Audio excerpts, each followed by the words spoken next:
ചില സമയത്ത് നമ്മൾ ഇഷ്ടപ്പെട്ട ഷെയ്ഡ് മേടിക്കാൻ നേരത്ത് ഇതായിരിക്കും അവസ്ഥ. പക്ഷെ വഴിയുണ്ട്. അതിനായിട്ടൊരു ട്രിക്ക് പറഞ്ഞുതരാം. അതിനായിട്ട് വേണ്ടത് ഒരു ലിപ് ലൈനറാണ്. ആദ്യം തന്നെ നമ്മൾ ലിപ്പൊക്കെ നന്നായിട്ട് ക്ലീൻ ചെയ്ത് കൊടുക്കുക. അതിനുശേഷം ഈ ലിപ് ലൈനർ, ഇതൊരു ഡാർക്ക് ബ്രൗൺ കളറാണ്. ഈ ലിപ് ലൈനർ എടുത്തിട്ട് നന്നായിട്ട് ലിപ്പ് ഒന്ന് ഡിഫൈൻ ചെയ്ത് കൊടുക്കുക. അതായത് ലിപ്പ് ലൈൻ ചെയ്ത് കൊടുക്കുക. മുകളിലും താഴെയായിട്ട് നന്നായിട്ട് ലൈൻ ചെയ്ത് കൊടുക്കുക. എൻ്റെ വീഡിയോ ആദ്യമായിട്ട് നിങ്ങൾ കാണുന്നതാണെങ്കിൽ ഈ പേജ് ഒന്ന് ഫോളോ ചെയ്തുകൊണ്ട് പോകണേ. അപ്പം ഇതുപോലെ നന്നായിട്ട് ലിപ്പ് ഒന്ന് ലൈൻ ചെയ്തതിന് ശേഷം ഒന്ന് നന്നായിട്ടൊന്ന് സ്മഡ്ജ് ചെയ്ത് കൊടുക്കുക. മുകളിലും താഴെയും നന്നായിട്ടൊന്ന് സ്മഡ്ജ് ചെയ്ത് കൊടുക്കുക. സ്മഡ്ജ് ചെയ്യുന്നതിനല്ലെങ്കിൽ നമുക്കൊരു ഓംബ്രെ ആ ഒരു കളർ ടോൺ കിട്ടാൻ വേണ്ടിയിട്ടാണ് നമ്മൾ സ്മഡ്ജ് ചെയ്ത് കൊടുക്കുക. ഇതുപോലെ ആയിരിക്കും അതിൻ്റെ ഔട്ട്പുട്ട് വരിക. പിന്നെ അതിനുശേഷം നമ്മൾ എടുക്കേണ്ടത് ഏതെങ്കിലും ഒരു ന്യൂഡ് ലിപ്സ്റ്റിക്. ഞാനിപ്പോൾ ഇവിടെ എടുത്തിരിക്കുന്ന ഒരു ന്യൂഡ് ലിപ്സ്റ്റിക് എനിക്ക് ഇഷ്ടപ്പെട്ട ഒരു ന്യൂഡ് ലിപ്സ്റ്റിക് ആണ്. അത് ഇതുപോലെ സെൻറ്ററിൽ ആയിട്ട് രണ്ട് സൈഡിലും അപ്ലൈ ചെയ്ത് കൊടുക്കുക. ലിപ് ലൈനർ എഴുതിയതിൻ്റെ ബാക്കിയുള്ള ഭാഗത്താണ് നന്നായിട്ട് നമ്മളത് അപ്ലൈ ചെയ്ത് കൊടുക്കേണ്ടത്.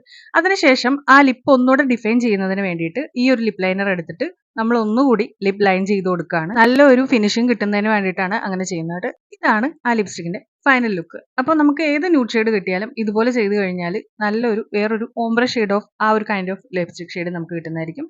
വീഡിയോ ഇഷ്ടപ്പെട്ടിട്ടുണ്ടെങ്കിൽ ലൈക്ക് ചെയ്ത് ഷെയർ ചെയ്യാൻ മറക്കണ്ട, സേവ് ചെയ്യാനും മറക്കണ്ട. ബൈ.